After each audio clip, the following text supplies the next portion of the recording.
The fluorescent lights of St. Mary's Hospital cast a pale glow on the bustling corridors. Nurses and doctors moved with practiced urgency, their voices blending into a low hum of activity. For Lila Carter, a nurse in her late 20s, this was just another shift. She thrived in the predictable rhythm of her work, finding solace in her ability to make a difference in her patients' lives. That evening, as she reviewed the day's patient roster, a new name caught her attention. Henry Wallace, 58 years old, admitted for chest pains. The file was sparse. No emergency contacts, no listed family members. It wasn't unusual for patients to come in alone. But something about the emptiness of his file struck her. When Lila entered room 214, she found Henry sitting by the window, the hospital gown hanging loosely on his lean frame. He was staring out at the city's skyline, the rain creating streaks on the glass that mirrored the lines of exhaustion etched into his face. He didn't turn when she walked in. "Good evening. Mr. Wallace?" Lila greeted, her tone warm but professional. He finally glanced over his shoulder, his eyes a piercing shade of blue that held an unmistakable sadness. "Henry," he corrected, his voice low and gravelly. "No need for formalities." Lila stepped closer, her footsteps soft against the tile floor. "All right. Henry, I'm Lila, your nurse tonight. I'm here to check on you and make sure you're comfortable." He nodded faintly, but didn't say anything, his gaze returning to the window. Lila began her routine, checking his vitals and reviewing his chart. As she worked, she noticed small details: a scar on his hand, a frayed bracelet around his wrist, and the way his fingers tapped lightly against the bed frame, as if trying to fill the silence. "You've had a rough day, haven't you?" Lila asked gently, hoping to draw him out. Henry let out a dry chuckle, though it lacked any real humor. "You could say that. Do you have anyone I can call for you? A family member or friend?" she ventured. He shook his head. "There's no one," he said simply, his tone flat. Lila hesitated, her instincts urging her to dig deeper, but she knew better than to push too hard. "Well, you've got me for now," she said with a small smile. "And I'm a pretty good listener if you ever feel like talking." Henry didn't respond, but the faint softening of his expression told her that her words hadn't gone unheard. As Lila left his room and walked back to the nurse's station, she couldn't shake the image of Henry sitting alone by the window. Something about him felt heavy, as though he were carrying more than just the burden of his physical ailment. Over the years, Lila had cared for many patients who were alone, but Henry's loneliness felt different, profound, almost palpable. She glanced at his file again, hoping to find a clue that might explain the emptiness surrounding him. But there was nothing, just a series of medical notes and a vague mention of prior hospital visits. "Another tough one?" her colleague Mara asked, noticing the thoughtful look on Lila's face. "Something like that," Lila replied. "He just seems so lost." Mara shrugged. "Sometimes people don't want to be found. All we can do is make them comfortable." Lila nodded, but her gut told her there was more to Henry's story, and she couldn't ignore the nagging feeling that he needed more than just comfort. He needed someone to care. The next evening, as Lila returned for her shift, she made a point to check on Henry first. She found him in the same position, sitting by the window as if glued there. The tray of untouched food on his bedside table told her he hadn't eaten. "Still raining out there?" she asked, pulling up a chair beside his bed. "Looks like it," Henry replied, his tone distant. Lila leaned forward slightly, trying to catch his eye. "You know, you'll heal faster if you eat something," she said, gesturing to the tray. Henry finally looked at her, a flicker of annoyance in his gaze. "I'm not hungry." "Fair enough," Lila said, unfazed. "But humor me. What's your favorite meal? If you could eat anything right now, What would it be? Henry's lips twitched, as if fighting a smile. Lasagna, he said after a pause, but not the kind they serve here. Noted, Lila said with a grin. I'll see what I can do. That small exchange marked the beginning of a shift in their interactions. Over the next few days, Lila made it a point to spend a few extra minutes with Henry during each check-in. She brought him crossword puzzles from the break room, extra blankets when the nights grew cold, and even smuggled in a slice of lasagna from the cafeteria. You're persistent. I'll give you that, Henry said one evening, though there was a hint of warmth in his voice. It's part of the job, Lila replied lightly, but I'm glad you noticed. Henry's gaze softened, and for the first time, Lila saw a glimmer of something beneath his sadness. A flicker of gratitude, perhaps even hope. On her fourth night with Henry, as she adjusted his IV line, he surprised her with a question. Why do you do this? Do what? Lila asked, glancing up. Care, he said simply. For people you don't even know. Lila paused, considering her answer. Because everyone deserves someone to care about them, she said honestly. And because sometimes a little kindness can make all the difference. Henry nodded slowly, his expression unreadable. You're a rare one. Lila. She smiled, but his words stayed with her long after she left his room.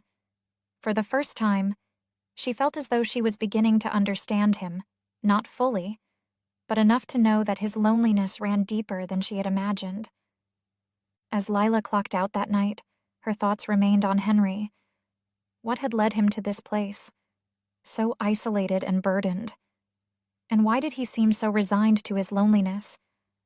She resolved to find out, not out of curiosity, but because she genuinely wanted to help.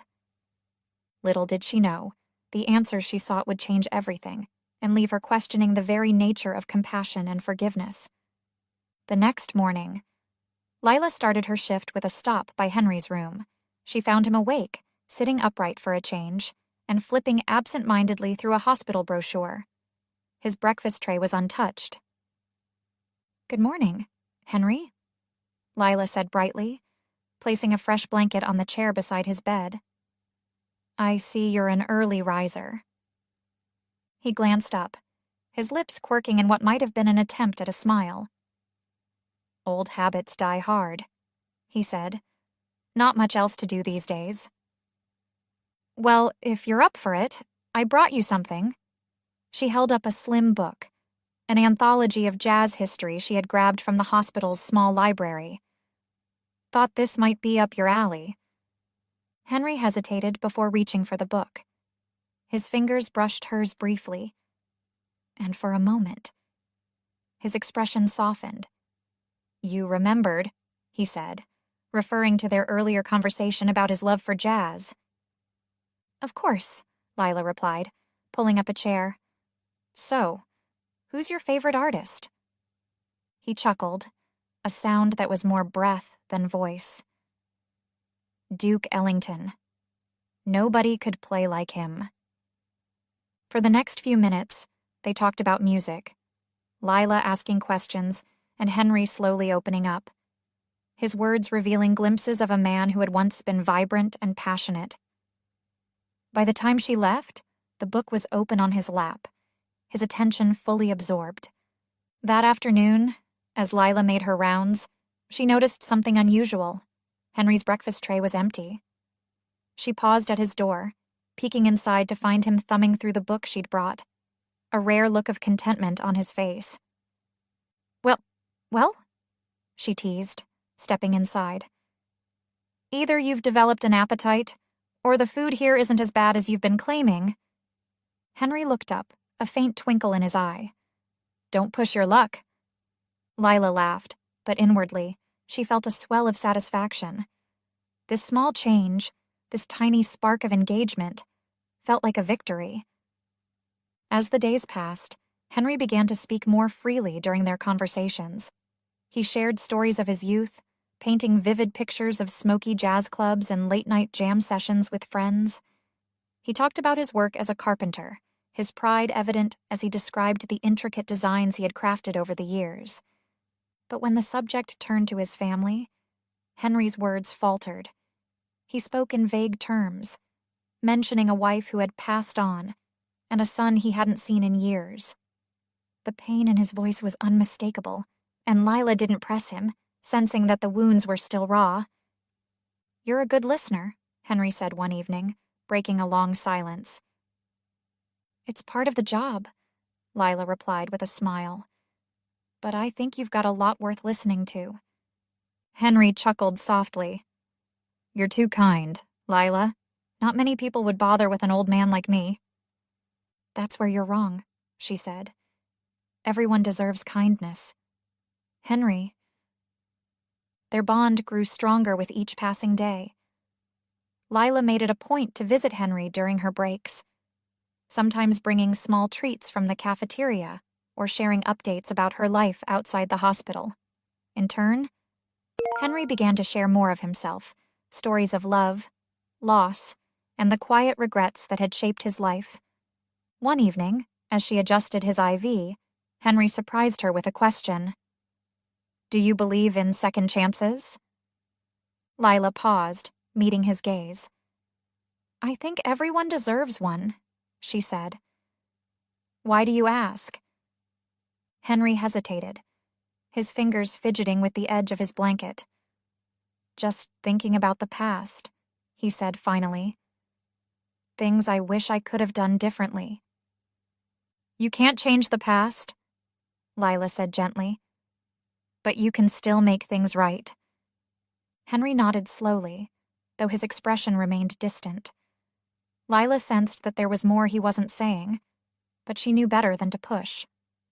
She decided to wait, trusting that he would open up when he was ready. One afternoon, as Lila entered Henry's room with his lunch tray, she found him on the phone, his voice low and urgent. He didn't notice her at first, and she paused in the doorway, not wanting to intrude. "I told you I don't want to talk about it," he said, his tone uncharacteristically sharp. "Just leave it alone." He ended the call abruptly, his hands trembling as he set the phone down on the bedside table. When he looked up and saw Lila, his expression softened, but the tension in his shoulders remained. "Everything all right?" she asked, her voice laced with concern. Henry forced a smile.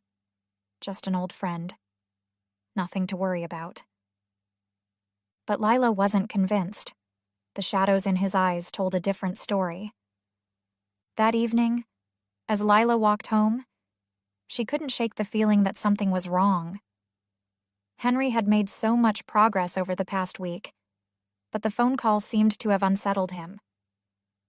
She replayed the conversation in her mind, wondering who he had been speaking to and why it had affected him so deeply.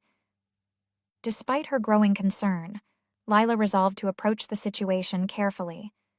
She knew that trust was fragile, and the last thing she wanted was to push Henry away.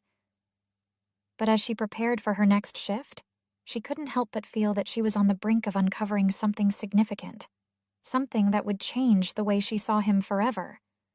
The next day, as Lila arrived at the hospital for her shift, she noticed a man lingering near the main entrance. He was in his late 30s, dressed sharply in a tailored suit, but his impatient pacing and frequent glances at the hospital doors gave him away as someone not entirely at ease. Lila didn't think much of it until later that afternoon, when she spotted the same man outside Henry's room. He stood by the door, hesitant, as if unsure whether to knock. Curious. Lila approached him. "Can I help you?" she asked, keeping her tone polite but cautious. "I'm here to see Henry Wallace," the man replied. His voice was calm, but there was an undercurrent of tension. "Is he awake?" Lila hesitated. "Are you family?" The man's jaw tightened.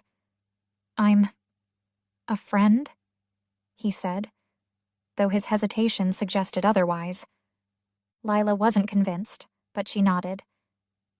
Let me check with him first. When Lila stepped into Henry's room and mentioned the visitor, his face went pale. The color drained from his cheeks, and his hands clenched the edges of the blanket. Tell him to leave, Henry said quickly, his voice trembling. I don't want to see him. Henry, are you sure? He said he's a friend. He's not. Henry snapped, though the fear in his eyes overshadowed his anger. Just, please, tell him to go. Lila nodded, her concern deepening. She returned to the man in the hallway and relayed Henry's message. The man didn't seem surprised. Instead, he sighed heavily, as though he'd expected this outcome. Tell him I'll be back, he said before turning and walking away. Later that evening, Lila sat by Henry's bedside, her curiosity burning. Henry? Who was that man? She asked gently. He seemed determined to see you. Henry didn't respond at first, staring at the ceiling as if hoping the question would disappear. Finally, he spoke, his voice low and strained. That man. His name is Marcus. He's my son. Lila's breath caught. Your son? Henry nodded, his eyes clouded with emotion. We haven't spoken in years. Not since everything fell apart. What happened? Lila asked softly, her heart aching at the pain in his voice. Henry hesitated, then exhaled heavily. I wasn't a good father, he admitted. Not when it mattered most. After his mother died, I threw myself into work. I thought I was doing the right thing, providing for him, but I wasn't there for him when he needed me, and by the time I realized that, it was too late. Henry's confession was raw, each word weighted with years of guilt. He told Lila how Marcus had grown resentful, feeling abandoned and unloved. Their relationship had deteriorated over time, culminating in a heated argument that ended with Marcus walking out and never coming back. I tried to reach out, Henry said, his voice breaking. I called, I wrote letters, but he never responded. I don't blame him. I failed him. Lila placed a hand on his arm, her heart heavy with empathy. Henry, it sounds like you tried, and he came here today. That has to mean something. Henry shook his head. It doesn't change what I did. Some wounds don't heal. That night, Lila couldn't stop thinking about Henry's story. She thought of the man she had seen outside his room, the way he had looked. Not angry, but conflicted. There was more to this story than Henry was willing to admit, and Lila felt a growing need to help. The next morning, during her break, she searched the hospital records and found Marcus's contact information. After some hesitation, she dialed his number. The phone rang several times before he answered. Hello? Hi. Mr. Wallace. Lila began, her voice steady. My name is Lila Carter. I'm a nurse at St. Mary's Hospital. I'm calling about your father. There was a long pause on the other end of the line. What about him? He's not doing well, Lila said carefully. I know things are complicated between you two, but I think he wants to make things right. Marcus let out a bitter laugh. He has a funny way of showing it. I know he hurt you, Lila said, her tone sincere. But I've seen how much he regrets what happened. He talks about you all the time. Marcus. I think he's just scared. Another pause, then a sigh. I'll think about it, Marcus said before hanging up. That evening, Lila didn't mention the phone call to Henry, not wanting to get his hopes up, but she couldn't help feeling optimistic. Marcus hadn't rejected the idea outright, and that alone felt like progress. When she entered Henry's room, she found him sitting by the window, the jazz book open on his lap. He looked up as she approached, his expression softening. "Thanks for not pushing earlier," he said. "About Marcus." "You're welcome," Lila replied, pulling up a chair. "But for what it's worth, I think you should give him a chance. He came all the way here. Henry. That means something." Henry didn't respond, but the thoughtful look in his eyes suggested her words had struck a chord. As the night wore on, Lila couldn't shake the feeling that the situation was reaching a turning point. The strained relationship between Henry and Marcus was like a fragile thread, one that could either mend or break completely. She hoped with all her heart that it would be the former. But deep down, she knew that reconciliation wouldn't come easily, and that the truth still had more to reveal.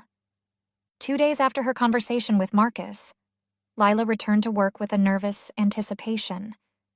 She hadn't heard back from him and wasn't sure if he had taken her words to heart. Henry, meanwhile, seemed quieter than usual, retreating further into himself. The thought of Marcus's absence weighed on him, even if he refused to admit it. Later that afternoon, as Lila prepared Henry's medication, she heard a knock at the door. She turned to find Marcus standing there, his hands shoved into his pockets and his expression unreadable. "You came," she said, relief washing over her. Marcus nodded. "I'm not sure why," he admitted, glancing past her to the man lying in the hospital bed. "But I'm here."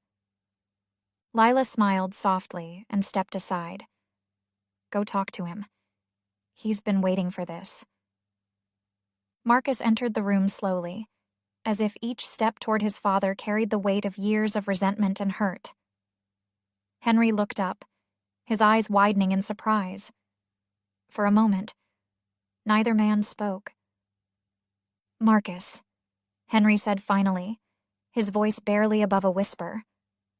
Marcus crossed his arms, standing at the foot of the bed. "You don't look so good." "Dad?" Henry chuckled dryly. "You always had a way with words?" The tension in the room was palpable, but Lila could see the cracks in their guarded expressions. Beneath the anger and pain, there was something else. Something softer. "I'll give you two some privacy," Lila said, stepping out into the hallway. But she lingered nearby, listening as their voices rose and fell, alternating between sharp accusations and hesitant apologies. When Lila checked on them an hour later, the atmosphere had shifted. Marcus was sitting in the chair by Henry's bed, his posture more relaxed, though his expression remained guarded. "I'm sorry," Henry said, his voice thick with emotion. "For everything. I was a terrible father. Marcus. I see that now." "You don't get to say that and expect everything to be okay," Marcus replied, his tone sharp, but then his voice softened. "But I appreciate you saying it." Henry nodded, tears glistening in his eyes. "I don't expect anything, son. I didn't want to leave this world without trying to make things right." The days that followed brought slow but meaningful progress. Marcus began visiting regularly, their conversations growing less strained with each interaction. They talked about Henry's work as a carpenter, Marcus's career in finance, and the small memories they both still cherished. Camping trips, shared meals, and quiet evenings spent listening to jazz records. Lila watched their bond begin to mend with a quiet sense of pride. She had seen many patients and families struggle with unresolved pain, but few had the courage to confront it head-on. Henry and Marcus weren't just healing their relationship, they were healing themselves. One evening, as Lila prepared to end her shift, Henry called her into his room. Marcus had left earlier, and the room was quiet except for the faint hum of medical equipment. "Lila," Henry began, his voice trembling, "there's something I need to tell you."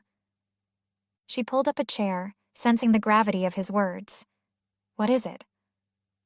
Henry hesitated, then took a deep breath. "I'm dying."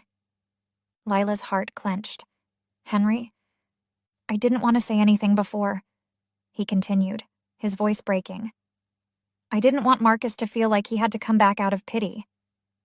But the truth is, I don't have much time left.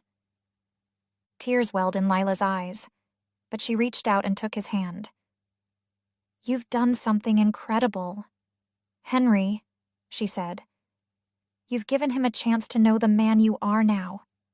That's a gift. Henry nodded, his expression a mixture of sadness and gratitude. I just hope it's enough.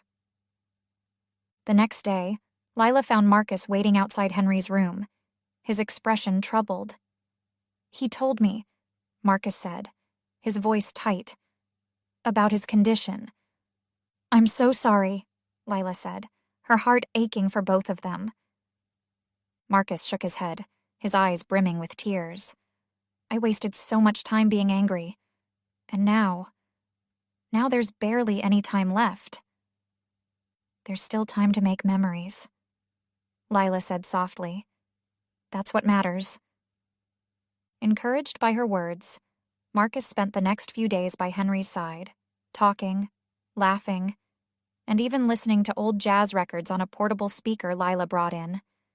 They shared stories they hadn't told in years, finding comfort in the moments they had left. One quiet evening, as the sun set outside the hospital window, Henry turned to Marcus. I want you to know how proud I am of you, he said, his voice steady despite his frailty. I don't say it enough, maybe I never did, but I've always been proud. Marcus nodded, his throat tight. I know, Dad, and I'm proud of you too. Henry smiled faintly, his eyes closing as he drifted off to sleep. Marcus stayed by his side, holding his hand, as the last rays of sunlight faded into twilight.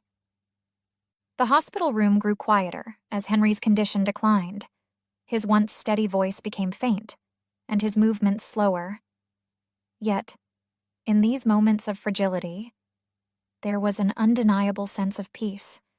Marcus stayed by his father's side, often holding his hand and sharing memories that had long been buried under years of resentment. Lila continued to visit regularly, her presence a source of comfort for both men. She brought fresh flowers for the room and played Duke Ellington's albums softly on a portable speaker, the music filling the space with warmth. One evening, as the sun cast golden light across the room, Henry looked at Marcus and said, I've been given more than I deserve. Thank you for forgiving me. Marcus shook his head, his eyes glistening. We both made mistakes, Dad, but we found our way back to each other. That's what matters. It was a calm Sunday morning when Henry passed away, his son by his side. Lila arrived just moments later, the air in the room heavy with the stillness of finality. Marcus stood by the window, his shoulders slumped but his expression soft. He went peacefully, Marcus said, his voice steady despite the tears streaming down his face. He was ready. Lila placed a comforting hand on his shoulder. He was proud of you. Marcus. More than you'll ever know. Marcus nodded, taking a deep breath. He told me. And I'll carry that with me. In the days following Henry's passing, Marcus made arrangements for his father's funeral. He invited Lila, thanking her for everything she had done, not just for Henry, but for him as well. You gave us something we didn't think we'd ever have, Marcus said during a quiet moment at the funeral, a second chance. It wasn't just me, Lila replied, her voice filled with emotion. You both found the courage to face the past and move forward. That's not easy. As the service concluded, Marcus approached Lila once more. I'd like to stay in touch, he said. I want to keep that connection alive, not just with my father's memory, but with the people who mattered to him. Lila smiled. I'd like that too. Weeks turned into months, and life at St. Mary's Hospital returned to its usual rhythm. Lila continued her work, finding solace in the care she provided to others. But Henry's memory stayed with her, a reminder of the impact one person's kindness could have. One day, she received a package in the mail. Inside was a handwritten letter from Marcus, along with a small box. The letter read, "Dear Lila, thank you for being the bridge that brought my father and me back together. I'll never forget what you did for us. Inside this box is something my father wanted you to have. He said it reminded him of you, your compassion, your patience, and your unwavering belief in second chances. With gratitude, Marcus." Inside the box was a small wooden carving, a delicate rose, its petals etched with intricate detail. Lila recognized it immediately as Henry's handiwork. Tears filled her eyes as she held the carving, her mind flooded with memories of Henry and the bond they had shared. She placed the rose on her bedside table, a symbol of the lives she had touched and the legacy Henry had left behind. That evening, as Lila walked through the hospital corridors, she felt a renewed sense of purpose. Henry's story had taught her that even in the face of pain and regret, there was always room for hope and redemption. And as she entered another patient's room, ready to offer the same kindness and care she had shown Henry, she knew that his legacy would live on, not just in Marcus, but in her as well.